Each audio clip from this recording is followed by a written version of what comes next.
50-55 साल पुरानी घटना। वृंदावन में एक संत हुए थे, नाम था माधवदास जी। क्या नाम था? माधवदास जी। और ये माधवदास जी क्या करते कि महाराज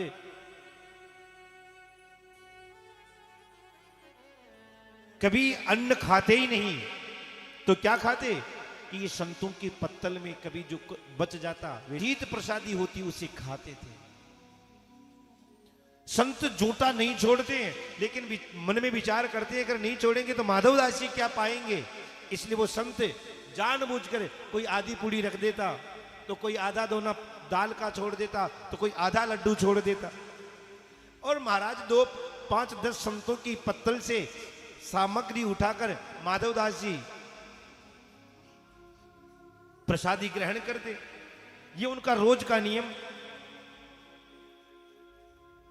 एक दिन की बात है, माधवदास जी यमुना जी के किनारे बैठकर भगवान के भजन कर रहे थे। आंख बंद करके भजन में इतने मग्न हो गए कि उन्हें पता ही नहीं रहा कि भोजन का समय हो गया। अब इधर संतों की जब पंगत हो रही थी, संतों ने देखा कि आज माधवदास जी है नहीं, तो संतों ने भी झूठा नहीं छोड़ा। संत भोजन करके चले गए,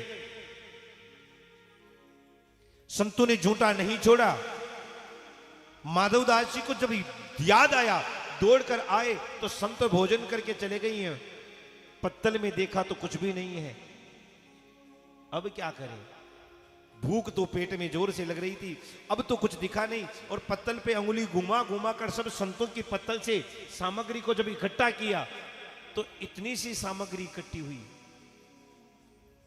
भूख लग रही थी, माधवदास जी भूल गए। रोज तो वो सामग्री उठाते और ठाकुर जी को भोग लगाते और फिर पाते। और आज माधवदास जी आज भूल गए भगवान को भोग लगाना।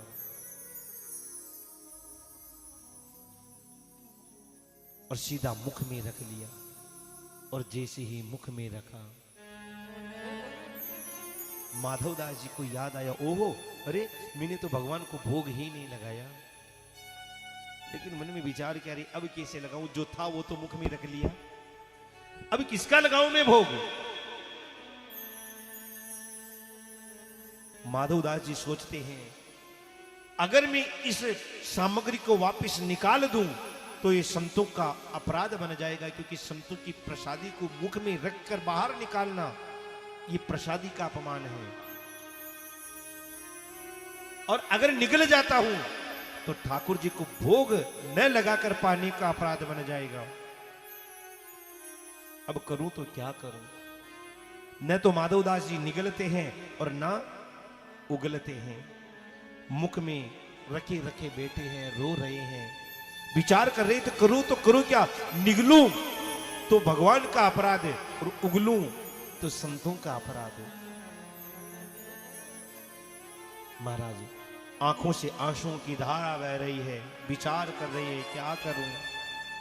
तो कहा है, एक विनीत जी महाराज ने एक पद के माध्यम से कहा कि संतन को यह शीत प्रसाद लियो मुख न जात गिरायो, लीलत लाज लगे मन में, मनमोहन को नहीं भोग लगायो।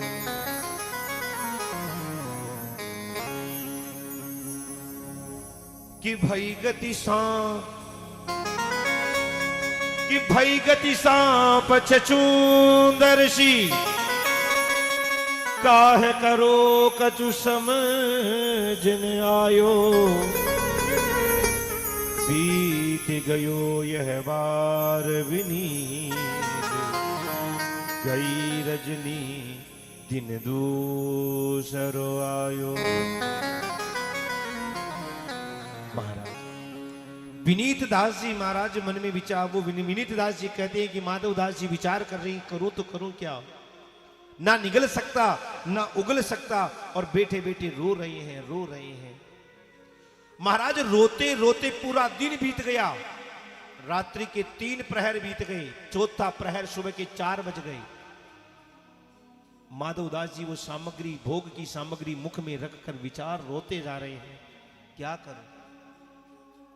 सुबह 4 बजे इधर राधा रमन के मंदिर में पुजारी जी ने भगवान की मंगला आरती करने के लिए घंट निनाद कर दिया।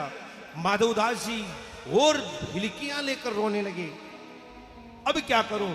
तो माधवदास जी ने देखा कि यमुना के किनारे एक 7-8 वर्ष का नन्हा सा बालक, सांवला सांवला, जिसका शरीर लंबे लंबे घुंघराले, जिसके केस, वो बालक आ रहा है और आकर पूछा, बाबा काहे को रो रहा है।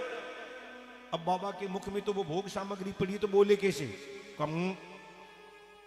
अरे बाबा क्या बात है, रो क्यों रहा, किसी ने तुझे कुछ कह दिया। बाबा ने, अरे तो बाबा बता तो सही क्या हुआ। माधवदास जी बोलते नहीं, केवल रोते हैं। मेरे प्रभु ने कहा, बाबा आज तू अकेला ही खाना चाहता है, मुझे भूल गया तू। अब तो माधवदास जी हिलकियां ले लेके रोने लगे, आंखों से आंसुओं के पनारे बह रहे हैं। मन में विचार कर रहे हैं कि प्रभु है क्या जिसका भोग लगाऊं, मेरे पास अब कुछ भी तो नहीं है। भगवान कहते, बाबा मेरे लिए तो अभी भी खूब है। कि क्या। अरे बाबा और दिनंतों में इन संतों की शीत प्रसादी ही खाता, लेकिन आज तो मेरा मन है कि मैं तेरी भी शीत प्रसादी खाऊं। और प्रभु ने क्या किया, अपने एक हाथ से माधवदास जी का मुख पकड़ा, जोर से दबाया तो माधवदास जी का मुख खुल गया, और अपने दूसरे हाथ की अंगुली से माधवदास जी के मुख में डालकर जो प्रसादी पड़ी थी, उस प्रसादी को निकालकर चाट कर कहा, आहा आज तो इसका स्वाद और भी ज्यादा है। प्रेम से